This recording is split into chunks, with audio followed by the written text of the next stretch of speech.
আসসালামু আলাইকুম। বাংলাদেশ বেতার সিলেট সংবাদ পড়ছি ফারহিন জাহান্নুবা। অটিজম এবং মানবতা প্রতিটি জীবনেরই মূল্য আছে, এই প্রতিপাদ্যকে সামনে রেখে সারা দেশের মতো সিলেটেও আজ পালিত হচ্ছে বিশ্ব অটিজম সচেতনতা দিবস। অটিজমে আক্রান্ত শিশু ও বয়স্কদের জীবনযাত্রার মান উন্নয়নের সহায়তার প্রয়োজনীয়তাকে তুলে ধরতে জাতিসংঘ সাধারণ পরিষদ 2007 সালের 2রা এপ্রিলকে বিশ্ব অটিজম সচেতনতা দিবস হিসেবে পালনের সিদ্ধান্ত গ্রহণ করে। এরপর থেকে প্রতি বছর দিবসটি পালন করা হচ্ছে। এ উপলক্ষে বিভিন্ন কর্মসূচি গ্রহণ করা হয়েছে। কর্মসূচির মধ্যে রয়েছে র্যালি, আলোচনা সভা, পুরস্কার প্রদান ও সচেতনতামূলক বিশেষ প্রচারণা।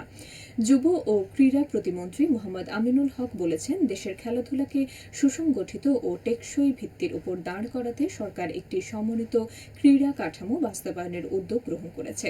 এর মাধ্যমে জাতীয় ও তৃণমূল পর্যায়ে খেলোয়াড়দের প্রশিক্ষণ, আর্থিক সহায়তা এবং সামাজিক নিরাপত্তা নিশ্চিত করা হবে। তিনি গতকাল সিলেট সার্কিট হাউসে সরকারি বিভিন্ন দপ্তরের কর্মকর্তা, ক্রীড়া সংগঠক ও রাজনৈতিক নেতৃবৃন্দের সাথে মতবিনিময় সভায় এসব কথা বলেন। প্রতিমন্ত্রী বলেন, আগামী 5 থেকে 10 বছরের মধ্যে ধাপে ধাপে প্রায় 500 সম্ভাবনাময় খেলোয়াড়কে উন্নয়ন কার্যক্রমের আওতায় আনার লক্ষ্য নির্ধারণ করা হয়েছে। জাতীয় পর্যায়ে খেলোয়াড়দের একটি পরিকল্পিত ব্যবস্থাপনার মধ্যে এনে তাদের দক্ষতা উন্নয়ন ও আন্তর্জাতিক মানে গড়ে তোলার জন্য সরকার কাজ করছে। তিনি বলেন, খেলাধুলাকে শুধু বিনোদনের মধ্যে সীমাবদ্ধ না রেখে জাতি গঠনের গুরুত্বপূর্ণ মাধ্যম হিসেবে প্রতিষ্ঠা করতে বর্তমান সরকার অঙ্গীকারবদ্ধ। তিনি বলেন, যুব সমাজকে খেলাধুলার প্রতি আগ্রহী করে মাদক ও সামাজিক অবক্ষয় থেকে দূরে রাখা সম্ভব।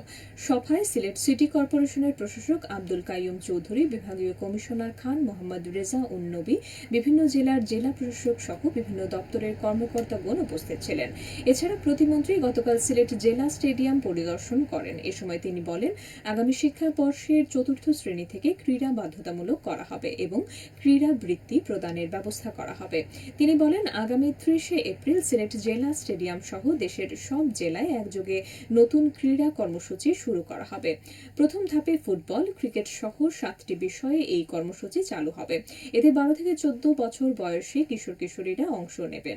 প্রতিমন্ত্রী গতকাল সিলেট আন্তর্জাতিক ক্রিকেট স্টেডিয়াম পরিদর্শন করেন। তিনি সংশ্লিষ্ট কর্মকর্তাদের স্টেডিয়াম সংস্কারের নির্দেশনা দেন।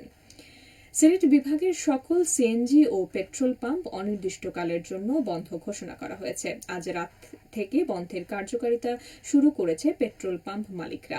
চাঁদাবাজির অভিযোগ এনে অনির্দিষ্টকালের জন্য পাম্প বন্ধের ঘোষণা দেন পেট্রোল পাম্পের মালিকরা।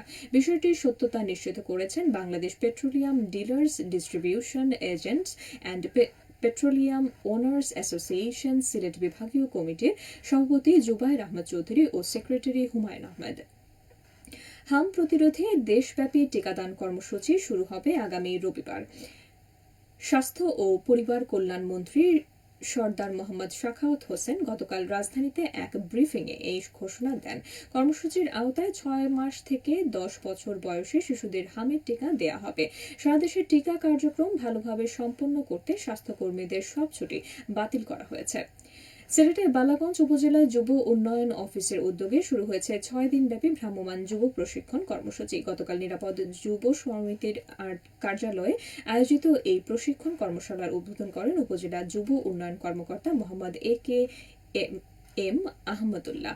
এতে 30 জন যুব ও যুবা অংশগ্রহণ করেন। প্রশিক্ষণের বিষয়গুলোর মধ্যে রয়েছে হাঁস মুরগি ও গবাদি পশুপালন ও চিকিৎসা, পাশাপাশি জীবন দক্ষতা উন্নয়ন। এর আওতায় শিক্ষা, স্বাস্থ্য, পুষ্টি, মাদক বিরোধী সচেতনতা, বাল্য বিয়ে প্রতিরোধ, গর্ভকালীন সেবা ও যত্ন, শিশু লালন পালন, মোবাইল ব্যবহার, উদ্যোক্তা উন্নয়ন এবং ঋণ গ্রহণ সংক্রান্ত ধারণা প্রদান করা হচ্ছে।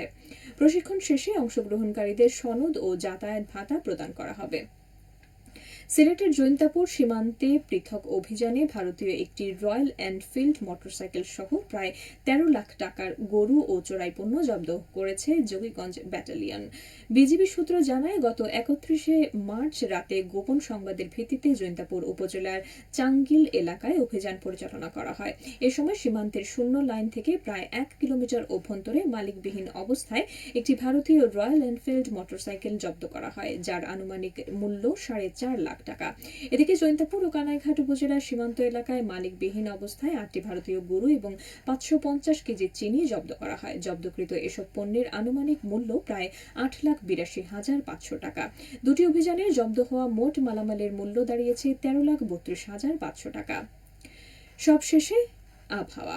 সন্ধ্যা 6টা পর্যন্ত পূর্বাভাসে বলা হয়েছে সিলেট সহ পার্শ্ববর্তী এলাকার জন্য কোনো সতর্কবাণী নেই এবং কোনো সংকেতও দেখাতে হবে না। আজ সিলেটে সূর্যোদয় হয়েছে 5টা 43 এবং সূর্য অস্ত যাবে 6টা 9। সংবাদ শেষ হলো। আমাদের পরবর্তী স্থানীয় সংবাদ প্রচারিত হবে বিকেল 4টা 30।